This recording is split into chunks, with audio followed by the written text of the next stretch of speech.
Hey guys, it's Nick. Welcome to another episode of T-365. In today's lesson, I'll be showing you how to connect data sources to Azure Sentinel.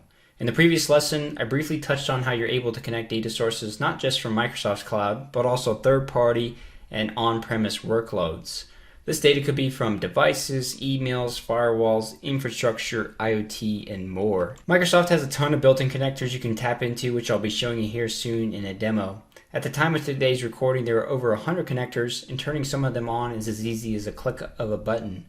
Most network and security systems support either syslog or CEF over syslog, which stands for Common Event Format. Both of these methods are a means of sending data to a SIEM. Next, many of the resources you spin up within Azure have the native ability to connect to a log workspace, which is the foundation for how Azure Sentinel collects all of its data. Azure Monitor allows you to stream this data directly into Sentinel.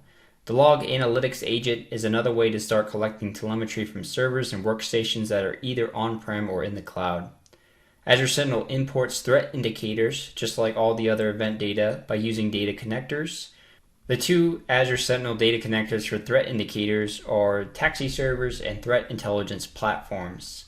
Azure Logic apps can also be used to ingest data from third parties as well as perform automation events across systems. Finally, there is also a REST API available so that Azure Sentinel could essentially work with any app. Now that we know more of the different ways in which data can be ingested, let's pop into Azure Portal now to see more of the built-in connectors.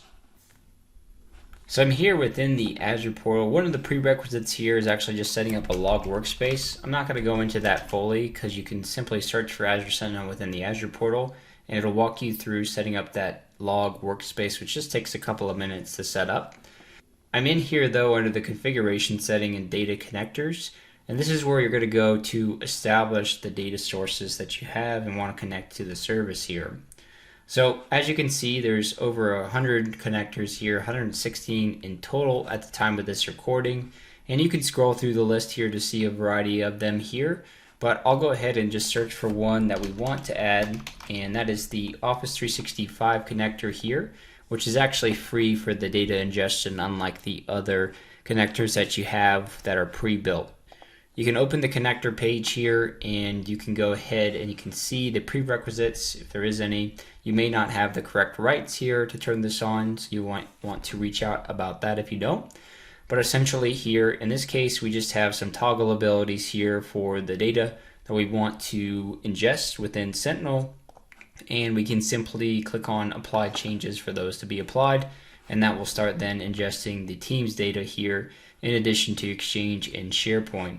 So this one's obviously one of the easiest ones to set up just simply because you're able to go in and just check a couple boxes and it's good to go because it's native to Microsoft. In some other cases here, like if we go back out and we disable our search here, you notice we have third-party cloud services. So AWS is obviously going to be one that might be particular in your environment that you would want to connect. And essentially here, it's giving you a little bit more steps here that you would have to add in, but they're also giving you plenty of documentation here, which will take you step by step through everything that you need to do in both AWS and then obviously here on the Microsoft side. So a couple different steps here, but they do give really good documentation on getting these set up. And additionally, if you go back outside of here, you can see here some of the other basic ones that we touched on, such as the syslog information can be found, and it gives you a description as well as being able to open up the connector page and seeing how you actually go about doing this setup for syslogs. And then it's telling you here about the Linux agent that you need for this particular connection. So there's a lot of documentation around these, but each one might have a unique setup in the case of disparate systems. So I'll have to go through and look across there. But as you can see, obviously there's a ton of different systems here that you can set up. And some of those that I touched on are really easy, like the Office 365 one. And obviously the ones that we'll cover in a later lesson, like Defender and Azure Security Center and Azure Defender, those will be some that are pretty easy to establish as well too.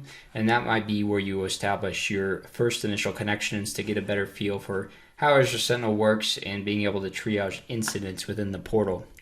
So that's everything that I wanted to showcase for you guys today in the video on configuring data sources in Azure Sentinel. Stay tuned for my next video. We'll be doing a deep dive into the investigation of threats within this portal as well. Thanks guys. Have a great day.